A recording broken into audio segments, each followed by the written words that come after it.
গর্ব করে অহংকার করে জমিনে যেই ব্যক্তি চলাচল করে সেই ব্যক্তিটা আল্লাহ তাআলার কাছে ঘৃণিতম। আল্লাহ তাআলা তাদেরকে ঘৃণা করেন।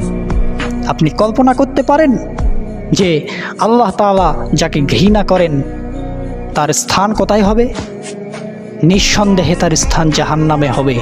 তো আপনি এই দুনিয়াতে হাজারো অর্থকরী ইনকাম করলেন, আপনার ছেলে মেয়েকে সুন্দর প্রতিষ্ঠিত করে আপনি দুনিয়া ছেড়ে চলে গেলেন, কিন্তু দুনিয়াতে আপনি আপনার সন্তানদেরকে প্রতিষ্ঠিত করার জন্য দুনিয়াতে আপনি সুখ করতে পারলেন না।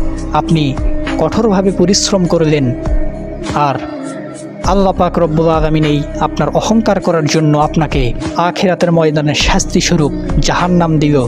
তাহলে কীরকম একটা হয়ে গেল না যে এই যুগেও এখনও আপনি আযাব ভোগ করছেন এবং পরকালেও আপনি আযাব ভোগ করছেন।